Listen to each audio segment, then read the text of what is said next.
menyertai biar kita boleh dari awal pertengahan berada di dalam yang baik, Tuhan menolong kami semua sehingga sangat bermanfaat bagi kami kelangsungan untuk sekolah kami. Memberkati kami semua dari Allah. Haleluya.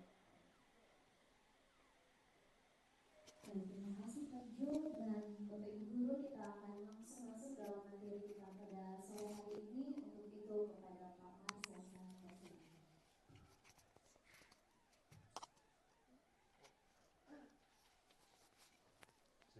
Baik, kalau untuk kita semua,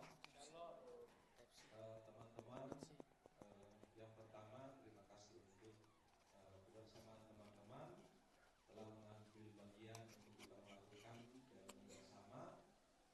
Sebelum kita masuk pada poin inti kita, yaitu hari ini kita PMO periodenya Agustus, dan periode ini di mana kita akan merancang program yang baru atau kegiatan yang baru untuk kemudian kita lakukan selama 1 semester atau 6 bulan ke depan.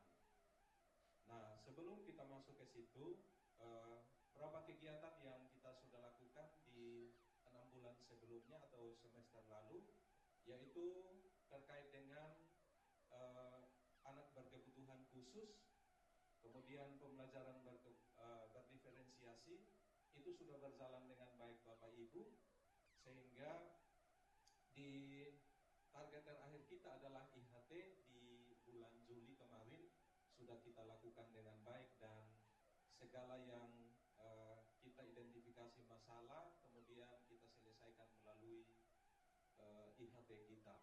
Karena itu untuk memulai tahun ajaran ini atau di awal tahun ajaran ini kita akan merancang berbagai program yang kemudian akan menjadi acuan kita untuk kita sepakati bersama untuk kemudian kita lakukan selama 6 bulan ke depan. Karena itu Bapak Ibu, yang pertama ada beberapa hal yang akan kita lakukan terkait dengan PMO kita hari ini. Sekalipun kita merancang program, tapi tetap kita fokus sesuai dengan siklus inquiry dalam PMO atau dalam Kombel, yaitu kita refleksi, kemudian kita identifikasi masalah, kemudian kita sepakati solusi dan pelaksanaan. Karena itu Bapak Ibu, ada 3 program yang sudah saya sampaikan untuk kita semua. Saya sudah buat sebagai rancangan untuk kita. Nanti kemudian kita diskusikan bersama. Lalu 3 program ini juga atau kegiatan ini juga baru sebagai rancangan untuk kita diskusikan bersama. Mungkin nanti ada tambahan atau pengurangan, nanti kita akan diskusi bersama. Yang pertama Bapak Ibu, terkait dengan poin pertama itu terkait dengan implementasi pembelajaran di kelas. Hal ini juga terkait dengan hasil kita di rapor pendidikan, yang menjadi acuan kita atau dasar yang perlu kita lakukan adalah tentang metode pembelajaran interaktif di kelas. Ya. Sehingga perlu juga kita sebagai warga sekolah memperhatikan hal ini, sehingga saya mencoba untuk mengusulkan. Yang kedua adalah peningkatan kapasitas guru. Kita ketahui bersama Bapak Ibu bahwa untuk tahun ini adalah jumlah guru kita banyak yang keluar dan banyak yang masuk. Sehingga memang sekalipun kemarin kita sudah melakukan IHT, tetapi kita juga masih terus melakukannya. Nah, ini juga nanti akan disampaikan pertimbangan dari Pak Putra sebagai Wakasek Kurikulum, sehingga nanti kita bisa selain dari pertimbangan saya, mungkin ada masukan nanti. Lalu yang ketiga, ini terkait dengan penyusunan dokumen program sekolah, yaitu ini tentang pelaksanaan literasi. Literasi yang dimaksud ini juga jadi acuan dari rapor pendidikan kita. Literasi kita perlu kita laksanakan secara kontinu atau berkelanjutan. Jadi bukan saja literasi terkait dengan apa yang kita lakukan dalam pembelajaran, tetapi juga kita akan mencoba untuk merancang kegiatan literasi di luar jam pembelajaran itu. Jadi 3 poin sebagai gambaran yang saya sampaikan kepada kita semua. Sebelum untuk saya buka sesi untuk teman-teman, saya akan memberikan kesempatan kepada Bapak untuk menyampaikan beberapa hal terkait dengan 3 poin ini dan mungkin nanti ada tambahan. Waktu saya persilahkan. Baik, terima kasih Pak Marcel. Shalom. Masih semangat dalam sisa-sisa tenaga yang ada.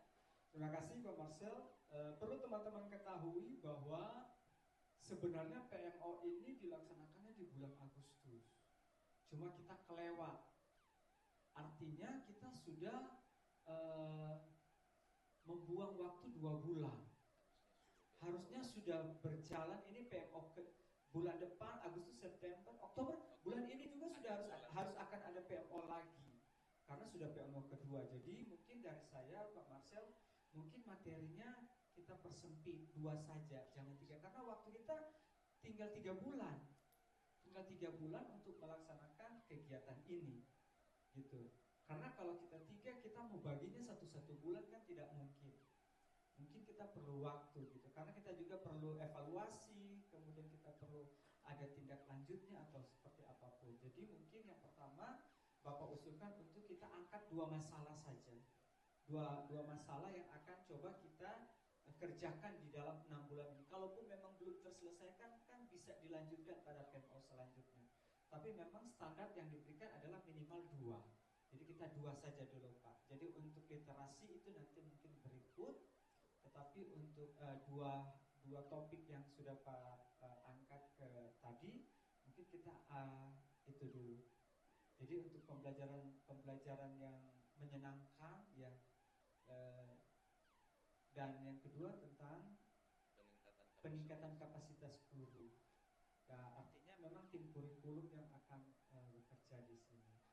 Karena itu mungkin untuk PIC-nya Pak, untuk PIC-nya nanti berkonsultasi dengan Pak Marcel juga seperti apa begitu ya. Nanti untuk PIC-nya untuk materi pertama, karena itu lebih banyak dengan metode-metode pembelajaran yang mungkin menggunakan IT dan segala sesuatu. Jadi saya minta kesediaan Pak Oscar dan Miss Lisa yang akan menjadi PIC untuk topik pertama. Kemudian untuk topik yang kedua, saya minta ini topik yang kedua tentang peningkatan kapasitas. Nah ini tentang kurikulum. Jadi nanti Miss Agnes dan kurikulum 1 siapa ya? Tim kurikulum? Mam Irli ya, tim kurikulum. Jadi nanti akan bekerja sama dengan Pak Putra juga. Nanti tanya seperti apa. Jadi Miss Agnes dan Miss Irli akan menjadi PIC untuk kegiatan ini. Apakah misalnya nanti kita IHT, berarti nanti Miss Agnes dan Miss Irli yang akan menyiapkan IHT itu gitu. Nanti fasilitator yang akan menjadi pembicara itu memang sudah langsung fasilitator yang minta. Jadi beliau yang harus yang minta untuk menjadi pembicara. Nanti kalau tidak salah Miss Irli untuk IHT itu di minggu ke-2 Desember Miss Agnes. Jadi sebelum libur kita IHT dulu. Entah setelah IHT kita lupa karena bikin kue, tapi saya berharap ya itu bisa sebelum kita libur kita IHT dulu. Memang itu jadwalnya memang di situ. Jadi makanya disesuaikan dengan program. Jadi mungkin itu Pak Marcel dari Bapak, jadi jangan 3 tapi 2 saja sehingga kita masih bisa terkejar. Kalau masih bisa terkejar untuk sampai Desember baik. Karena terakhir IHT kan. Terakhir IHT. Nanti dari kurikulum juga. Baik, terima kasih, saya kembalikan kepada Pak Marcel. Baik, terima kasih Bapak untuk masukannya. Memang kita usulkan 3 tapi kemudian kita ambil 2 saja, yaitu kita ambil implementasi, kemudian peningkatan kapasitas. Muara air dari peningkatan adalah IHT, kemudian melalui kombel dan ada supervisi, lalu juga metode interaktif itu juga nanti ada IHT, kemudian ada melalui kombel, kemudian juga nanti berbagi praktik baik. Nah, sebelum kita lanjut untuk teman-teman, saya buka untuk teman-teman, kesempatan saya berikan kepada Pak Putra untuk menyampaikan pertimbangan terkait kurikulum sejauh 1 semester ini atau pembelajaran yang sedang berjalan ini. Pada Pak Putra waktu dan kesempatan diberikan.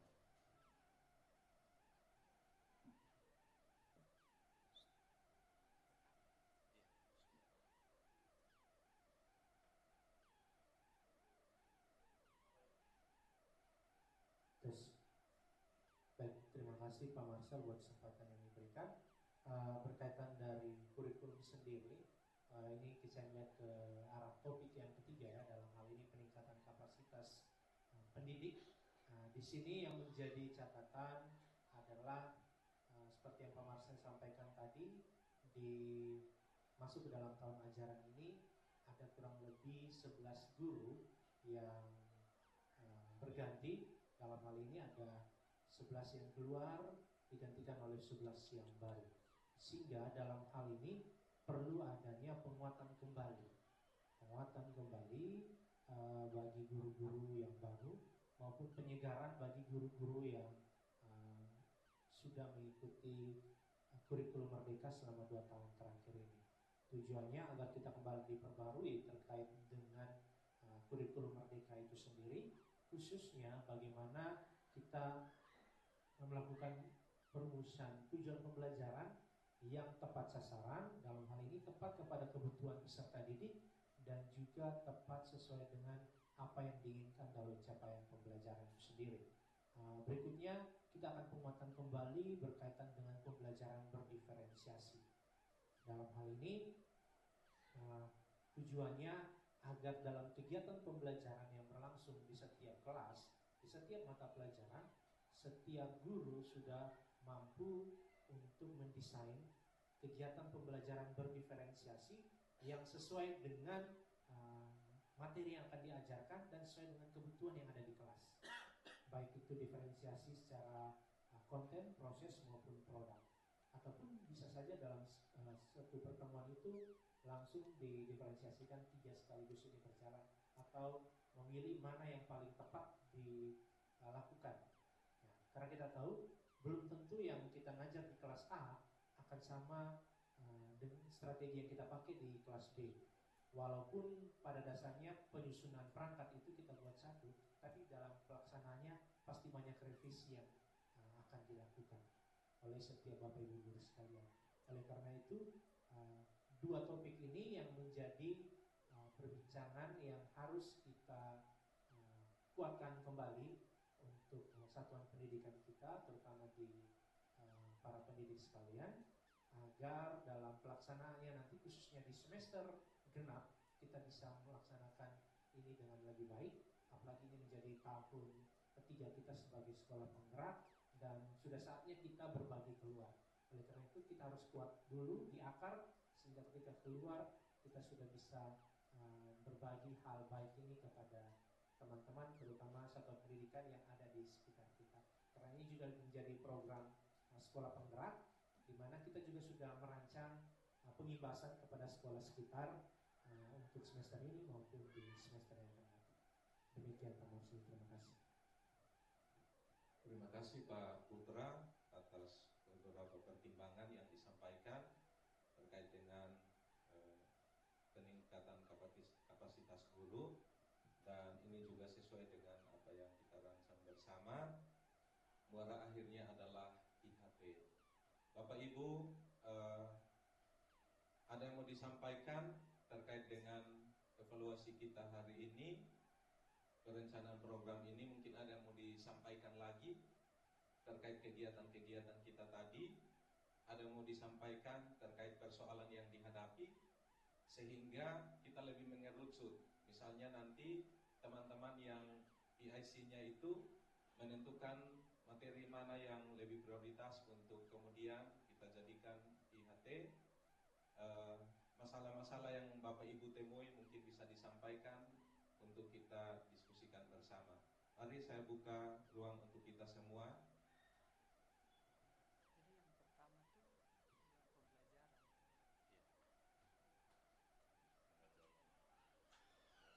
Harusnya sudah ada evaluasi di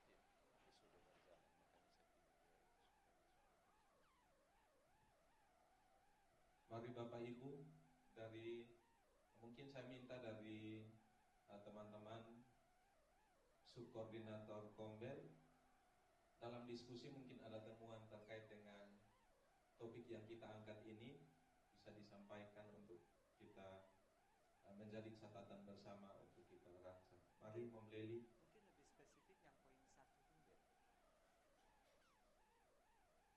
Baik, mungkin ini kita lebih spesifik kepada poin 1 terkait dengan implementasi pembelajaran di kelas. Nah, ini berkaitan dengan metode interaktif.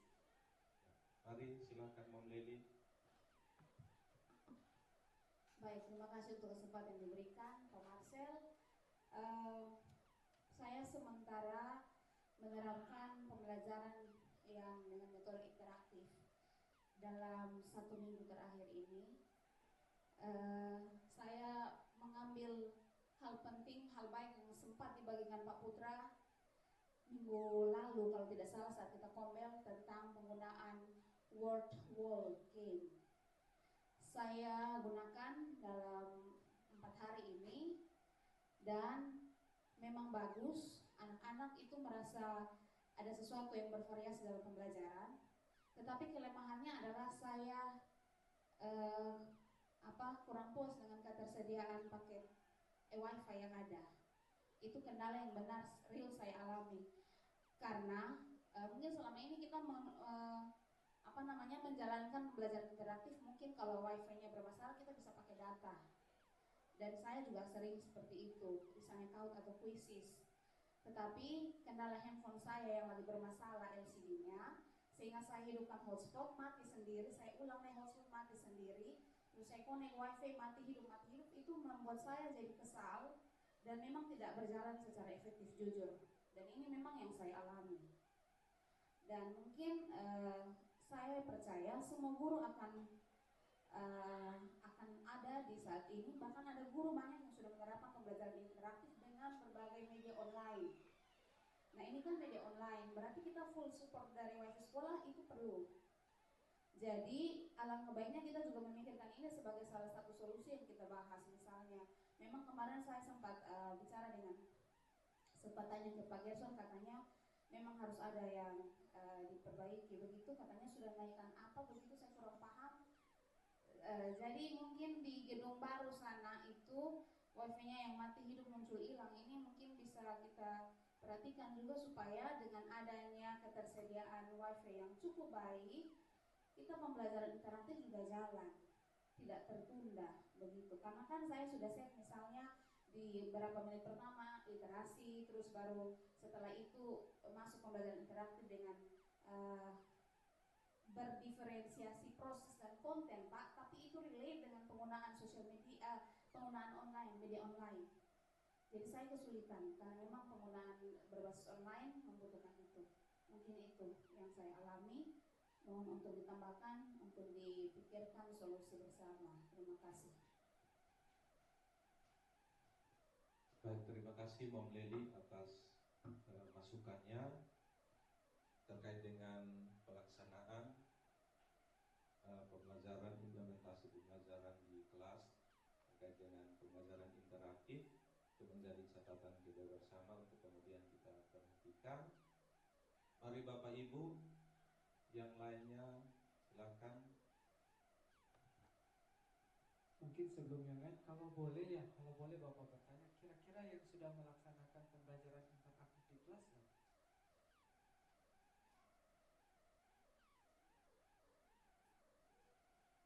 Sudah kok? Penggunaan media dan segala sesuatu. Iya, sebagai alat bantu. Sudah ya. Jadi maksudnya sehingga pembelajaran itu menjadi sesuatu yang menyenangkan, kemudian pembelajaran sepanjang hayat. Jadi sekali lagi tidak bosan-bosannya Bapak selalu ingatkan, ingat guru bukan sumber pengetahuan satu-satunya. Guru hanya menjadi fasilitator di kelas. Bukan dari awal sampai akhir guru ngomong terus. Ya, guru hanya menjadi pendahuluan, kemudian izinkan anak bekerja, melakukan, atau kemudian ada bentuk-bentuk yang seperti yang disampaikan tadi oleh teman kita, Mam Leli.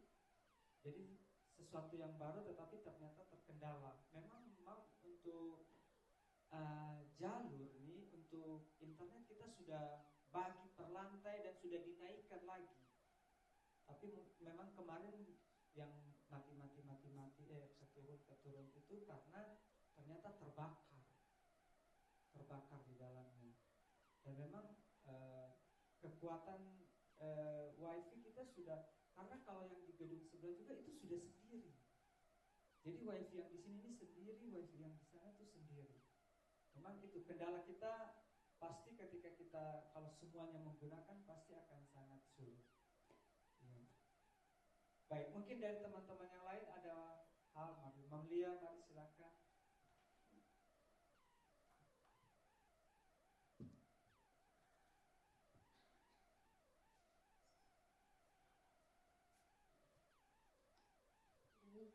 Salam, selamat sore Bapak dan Pak Marcel. Ini yang saya coba terapkan untuk menjawab, kami punya IPS numerasi dan literasi.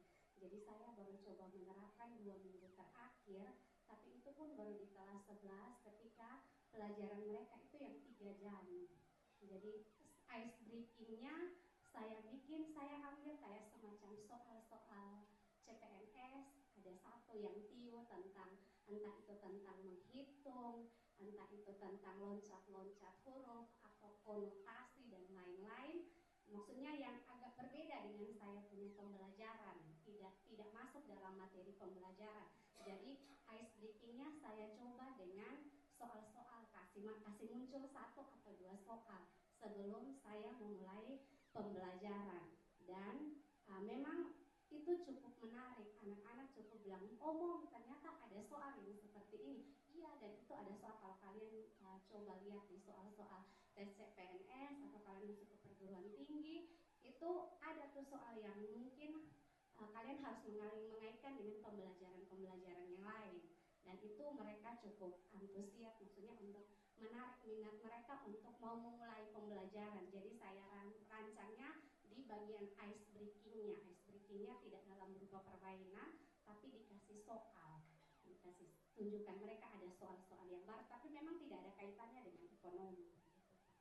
Terima kasih. Baik, jadi stimulusnya dalam bentuk soal, tetapi Mam Lia bisa melihat jauh ke depan bahwa soal-soal itulah yang muncul ketika mereka tes CPNS atau mungkin mau perguruan tinggi. Nah, ini mungkin bisa menjadi satu referensi lagi buat kita, buat teman-teman. Teman-teman ketika ada yang berbagi seperti ini, jangan lalukan gitu, jangan anggap sepele. Jangan, tetapi apa yang dibagikan oleh Mam Leli, apa yang dibagikan oleh Pak Putra, apa yang dibagikan oleh Mam Lia, dicoba, dipraktekkan di dalam pembelajaran kita begitu. Jadi di sini kita berbagi praktek baik apa yang bisa dilakukan. Jadi sehingga kita semakin diperkaya. Jadi kita di sini tidak ada yang lebih hebat, tidak ada yang lebih luar biasa, tetapi kita berbagi saja apa yang kita lakukan, dan responnya mungkin tidak akan sama seperti apa yang oleh Mam Lia, mungkin bisa juga. Tapi itu akan jadi evaluasi. Kenapa ya mereka tidak seperti itu begitu? Seperti itu. Tapi mari teman-teman supaya ketika kita berdiri di depan kelas kita punya sesuatu yang berbeda. Saya juga mau katakan Miss Fanny sekarang lagi jadi content creator. Sepertinya dia mulai melangkah keluar. Jadi dia mulai melakukan itu. Dia merekam, kemudian dia memberikan satu aktivitas. Mungkin teman-teman yang lain juga sudah lakukan, tetapi mungkin kita perlu melangkah lebih lagi. Jadi content creator. Sekarang pembelajaran itu sangat dinamis, sangat bergerak gitu, sangat luar biasa. Jadi kalau kita tidak mengikuti perkembangan zaman, kalau kita tidak mengikuti, maka anak-anak yang akan menjadi korban, mereka tidak akan menarik atau apapun, ya. Atau mungkin Miss Fanny bisa berbagi sedikit untuk apa yang dilakukan, silakan Miss Fanny. Ini bisa memicu kita atau teman-teman yang lain juga ya Pak Marcel ya. Baik, terima kasih Pak. Memang 1 minggu ini mulai dari penyampaian kombel dari Pak Putra, itu saya memang menggunakan Wordwall, khususnya ketika saya mereview materi sebelumnya. Karena kita tahu bahwa pembelajaran sejarah itu kan paling, apalagi kalau siang, itu sangat membosankan, dan itu menjadi PR catatan besar untuk saya, untuk bagaimana membuat pembelajaran sejarah itu sekreatif mungkin, inovatif, untuk supaya anak-anak lebih semangat. Kemudian beberapa hari yang lalu saya mencoba menggunakan seperti yang tadi Mang Dia sampaikan, ketika selesai berdiskusi terkait materi lewat kelompok, itu untuk mengukur pemahaman serta fokus konsentrasi anak-anak, saya menggunakan games, ice breaking berupa games. Nah dari situ saya bisa melihat, mengukur, oh pemahamannya seperti ini untuk materi yang saya sampaikan. Memang kadang kendalanya dari saya menghadapi itu kadang waktu, apalagi ada pembelajaran sejarah Indonesia itu 2 jam. Kadang seringkali saya kendala di waktu, dan biasanya saya gunakan itu ketika di mata pelajaran sejarah tingkat lanjut, karena itu waktunya cukup banyak. Terima kasih, itu saja. Baik, kalau boleh saya tanya, yang sudah mengaplikasikan apa yang disampaikan oleh Pak Putra selain Mam Leli dengan Miss Fani, ada nggak yang sudah mengaplikasikan apa yang disampaikan oleh Pak Putra? Mam Lia, Pak Hendra, Miss Agnes, Mam Ina, yang lain? Belum menggunakan media yang lain. Tapi coba, mungkin Pak Hendra boleh berbagi ketika menggunakan apa yang disampaikan oleh Pak Putra, bagaimana respon atau hasil atau tanggapannya, bagaimana Pak Hen? Boleh berbagi?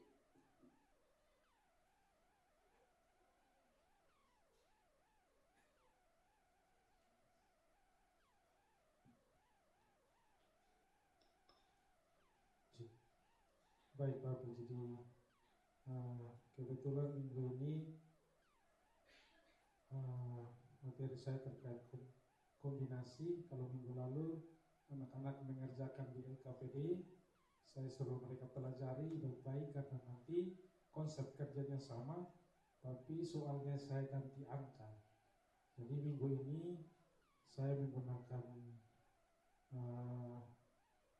word wall yang Pak Putra bagikan itu Bapak, dan di situ saya ganti angkanya, saya buat satu soal LKPD itu buat jadi 4 soal yang berbeda. Jadi ada 6 soal, maka 24 soal yang saya buat dalam word wall. Dan minggu ini saya dan Pak Robert kasih kesempatan mereka, siapa yang mau maju untuk mengerjakan soal dengan konsep yang sama tapi angka yang berbeda. Jadi mereka maju dan mereka pilih soalnya dan mulai mengerjakan di papan dan dijelaskan. Ya, jadi minggu ini sudah dapat kami 3 jam pelajaran, jadi dapat sebagian 12 orang yang menjelaskan, nanti minggu depan dilanjutkan lagi. Dan anak-anak sangat antusias dengan mereka juga memilih, ada yang memilih berdasarkan tanggal lahir, ada yang memilih berdasarkan nomor absen. Jadi setelah itu baru mereka mengerjakan soal. Jadi cukup memberi warna ya metode ini Pak N, ya. Nah, ini sesuatu yang baru yang mereka juga lebih antusias Pak. Saya berharap teman-teman coba lakukan. Jadi nanti masalahnya di mana, kendalanya di mana, kita cari sama-sama. Tapi terima kasih untuk teman-teman yang berbagi, luar biasa. Dan teman-teman kalau punya pengetahuan-pengetahuan baru, kita bagi. Ya. Jadi mari berkembang bersama-sama, maju bersama-sama, menikmati kelasnya bersama-sama. Mungkin Pak Marcel ada lagi.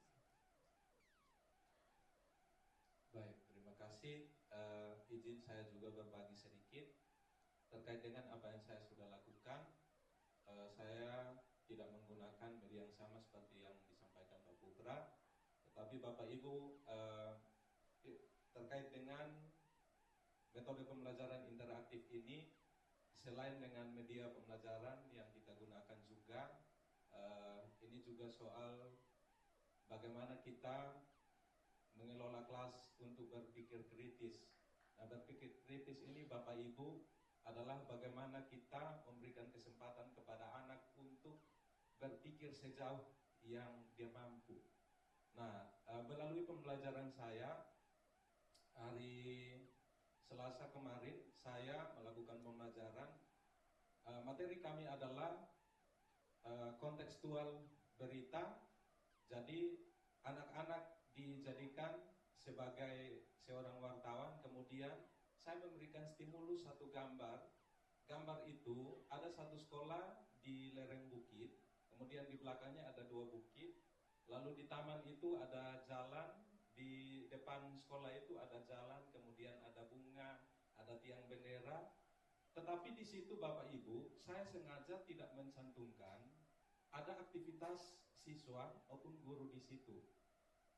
Yang saya mau ukur adalah tingkat kemampuan anak, bagaimana dia menganalisis satu berita. Yang pertama adalah bagaimana anak-anak berpikir secara konteks. Yang kedua adalah saya memicu anak untuk mengantisipasi atau melihat berita yang hoax. Karena kita tahu hari-hari ini banyak berita hoax yang terjadi. Nah, bagaimana supaya anak-anak mengetahui itu? Maka saya sengaja tidak salah satu unsur berita di situ saya hilangkan. Nah, saya minta anak-anak, saya dalam 3 jam ini saya hanya tampilkan gambar ini. Saya menggunakan metode model pembelajaran PBL, Problem Based Learning. Jadi saya tampilkan slide itu, kemudian saya minta anak-anak susun 5 unsur 6 itu 5W1H, kemudian temukan di dalam stimulus itu apa yang tidak ada di situ. Kemudian mereka akan menyimpulkan, disitulah kita akan ketemu, oh ini hoax atau ini bukan. Kemudian anak-anak bisa tahu, oh ini berita yang faktual, ini berita yang bukan faktual. Nah, ternyata anak-anak akhirnya mereka ada yang buat pertanyaan, siapa kepala sekolahnya? Karena di situ ada sekolah, tapi tidak ada aktivitas di situ.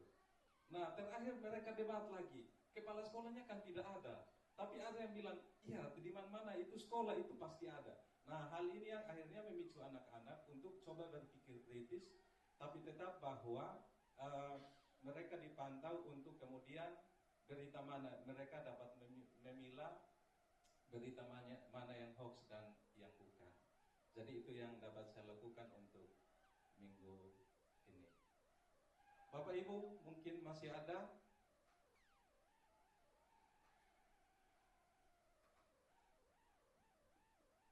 Dari Pak Bobi. Baik.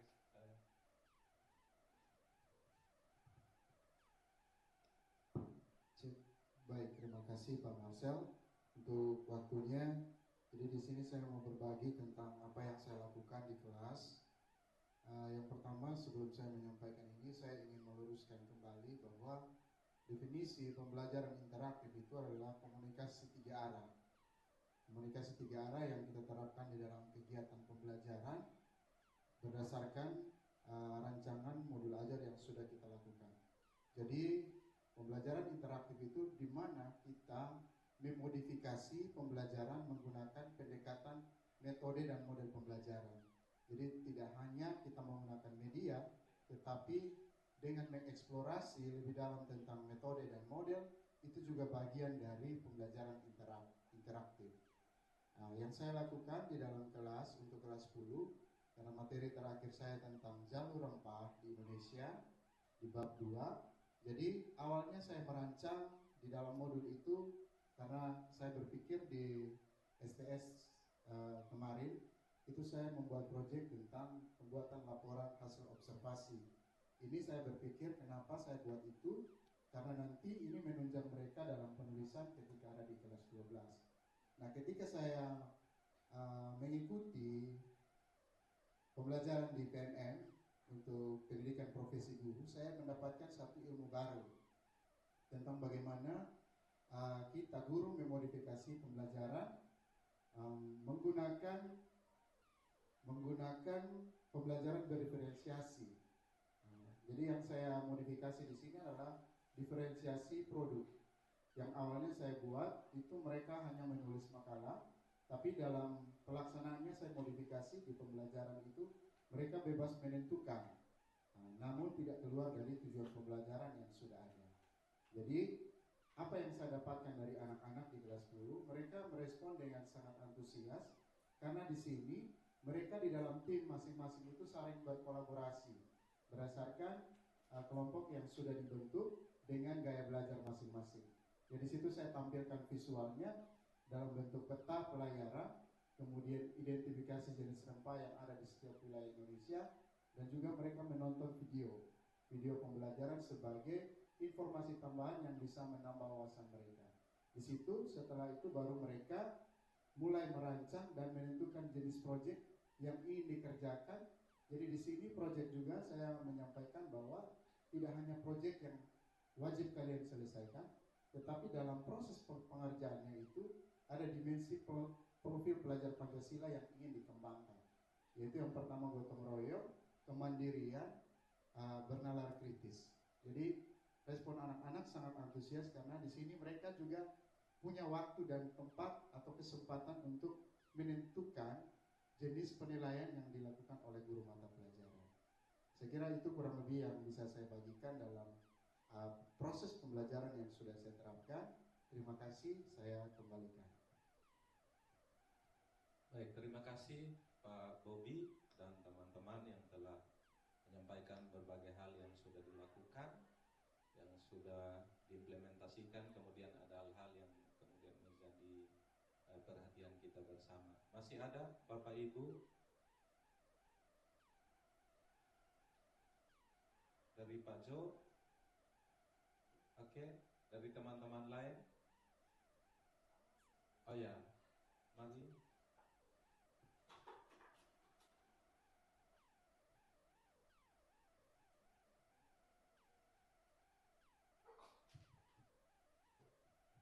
Baik, terima kasih Pak Marcel.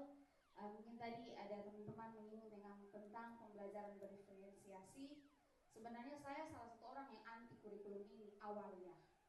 Benar Bapak, saya jujur untuk menyesuaikan ritme kerja dengan pembelajaran kurikulum ini saya agak sulit. Karena jujur waktu awal IHT awal saya cuti melahirkan waktu itu. Jadi begitu saya masuk saya kaget. Saya harus mulai dari mana, belajar dari mana.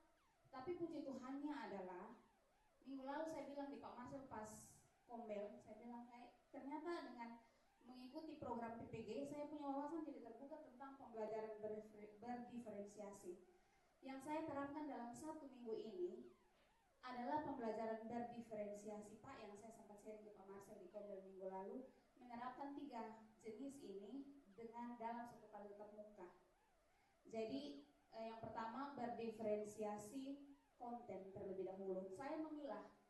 Awalnya sebelum saya paham tentang materi ini melalui modul 1 kan wajib diselesaikan adalah pembelajaran berdiferensiasi. Nah, setelah saya pelajari, oh ternyata di dalam kelas saya bisa terapkan ini. Selama ini saya play 1 video atau minimal 2 video untuk anak-anak dan mereka semacam di-push untuk mengikuti video tersebut. Maksudnya mereka memahami ide pokok dari video yang sama. Yang selama ini mungkin sebelum saya menerapkan dengan betul sesuai yang seharusnya. Tapi dengan minggu lalu saya menyelesaikan modul 1, saya langsung bilang ke Pak, saya langsung siapkan 5 video berbeda. Dan selama 4 hari pemantauan saya di kelas, dengan menggunakan media pembelajaran Word Wall itu, linknya kan ditampilkan di sama seperti yang Pak Putra sampaikan kali lalu, 2 minggu lalu itu, linknya kan ditampilkan. Jadi begitu mereka sentuh ke layarnya, linknya nanti saya play dan saya berikan kebebasan kepada mereka seluas-luasnya untuk memilih video mana yang mereka mau pahami ide pokoknya. Jadi saya tidak menekan mereka harus video yang saya siapkan, tapi saya berikan 5 pilihan bergantung pada kemampuan peserta didik setiap kelompok. Jadi misalnya kelompok 1 sudah selesai, pilih yang nomor topik ketiga. Tapi setelah dia mengamati dari kelompok lain yang pilih itu, saya masih berikan kesempatan untuk mereka merubah. Saya suruh mereka amati semua video dan tentukan, Mam Leli masih berikan kesempatan untuk kalian merubah 1 kali kesempatan. Jadi pada akhirnya ada yang merubah, ada yang tidak. Karena video yang saya berikan dalam bentuk dialog dan monolog. Jadi ada variasi. Itu berdiferensiasi konten setelah saya pahami. Yang berikut berdiferensiasi proses. Saya dudukkan mereka dalam kelompok dan di situ ada kolaborasi. Jadi tidak semua anak monoton dengan kemampuan. Dulu memang benar saya alami awal. Saya juga bingung mau atasi bagaimana. Mam Leli bagi gitu kelompok memang dong semua jago bahasa Inggris. Nah, anak atau nabi biarsu. Tetapi dengan adanya berdiferensiasi konten ini, mereka tidak menjadikan itu beban. 1 minggu ini saya langsung lihat hasilnya. Yang berikut yang terakhir produk. saya bilang ke mereka, writing skillnya, menulis teks, menghasilkan teks analytical exposition ini, berikan kebebasan kepada kalian, mau hasil akhirnya dalam bentuk video boleh, mau dalam bentuk pamphlet saja boleh, yang audiovisual intinya dari kalian punya minat dan bakat. Karena yang saya pahami dari pembelajaran diferensiasi setelah ikut PPG ini, jujur saya punya pemahaman terbuka dan saya jadi menyenangi itu karena, dan aksi nyata saya salah satunya itu yang saya sudah, puji Tuhannya saya senang karena ini puji Tuhan double-double karena PPG menuntut ada aksi nyata. Di saat yang lain mungkin memikirkan materi bagaimana, saya sedang menerapkan itu dan saya sama sekali tidak merasakan kesulitan yang berarti karena saya memang mau berkembang. Tidak mungkin saya yang diam, ini saya harus buat apa sedangkan semua harus ada deadline-nya begitu. Jadi saya kembangkan 3 model ini dalam 1 kali pertemuan dan anak-anak sebentar menulis dan mereka sudah mulai mendesain pamphlet, ada yang sudah mulai rancang video untuk proyek akhir. Mungkin ini yang saya bisa bagikan. Terima kasih. Semoga termotivasi yang PPG dan yang akan PPG. Tapi dengan berbagi seperti ini, sekali lagi saya menggelitik kita semua. Sekali lagi jangan biarkan ini berlalu begitu saja. Tapi mari kita juga punya satu kerinduan. Saya juga mau mengalami itu gitu. Mungkin kendala-kendala yang dialami oleh Mam Lely juga kita alami. Cuma bagaimana kita menyikapinya sekarang.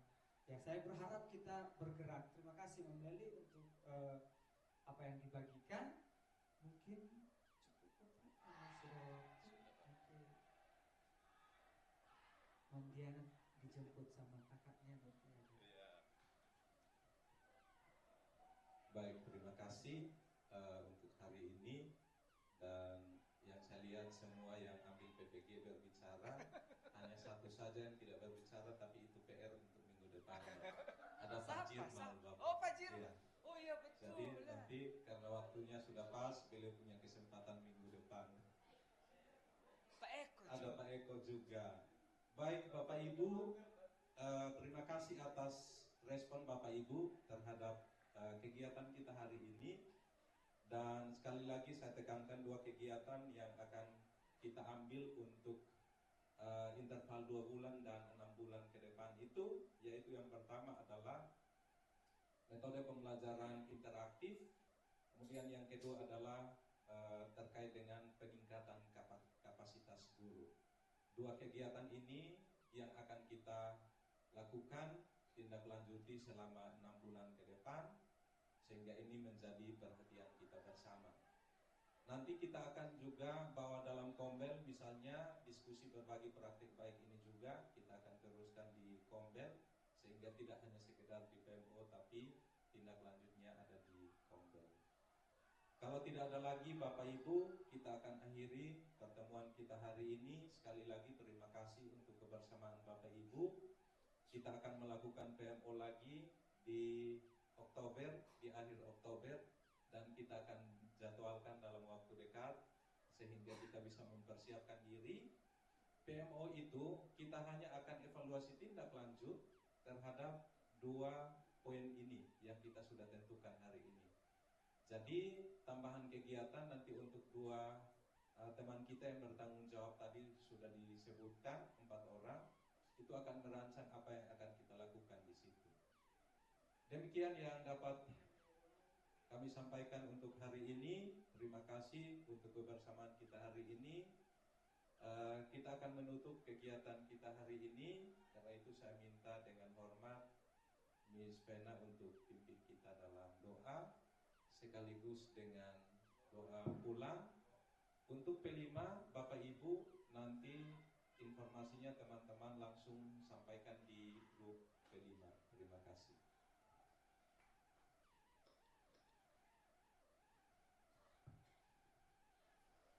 Baik Bapak Ibu guru sekalian, sebelum kita kembali ke rumah kita masing-masing, mari kita menghadap Tuhan dalam doa. Kita berdoa. Maha besar Allah Bapa kami yang ada dalam kerajaan surga, Bapa yang kami puji, kami sembah lewat Putra Yesus Kristus. Kami kembali mengucap syukur karena penyertaan Tuhan masih ada bagi kami hingga saat ini ya Bapa, dalam aktivitas kami, sore hari ini Tuhan boleh selesai dengan baik, dan kami percaya tidak terlepas daripada campur tangan Tuhan, kekuatan tenaga yang masih Tuhan berikan kepada kami hingga saat ini Tuhan. Kami mau mengucap syukur dan berterima kasih untuk segala sesuatu yang Tuhan kerjakan dalam hidup kami untuk hari ini ya Bapa. Kami juga bersyukur atas penyertaan Tuhan. Kami boleh menyelesaikan kegiatan PMO yang baru saja berlangsung Tuhan. Biarlah apa yang telah kami sharing bersama dengan Bapak Ibu Guru, biarlah tidak lalu begitu saja, tetapi kami boleh mengaplikasikan dalam kegiatan pembelajaran kami selanjutnya Bapak, dan kami boleh mengembangkan untuk pembelajaran selanjutnya Bapak. Terima kasih Tuhan atas penyertaan-Mu dan banyak hal atau banyak pergumulan untuk sekolah ini Tuhan. Namun kami percaya kami tidak menyebutkan satu persatu. Allah mengerti, Allah tahu yang menjadi rencana kami Tuhan. Biarkanlah semua terjadi atas kehendak-Mu ya Bapa. Sebentar juga Tuhan kami akan kembali ke tempat tinggal kami masing-masing. Mari Tuhan tuntun serta lindungi kami. Biarkanlah kami boleh tiba dalam keadaan baik dan selamat. Besok hari Tuhan boleh perkenankan kami kembali dalam aktivitas kami ya Bapa. Ini doa yang sembahyang kami, demi Kristus Allah yang hidup kami berdoa. Haleluya, amin. 1, 2, 3, Shalom.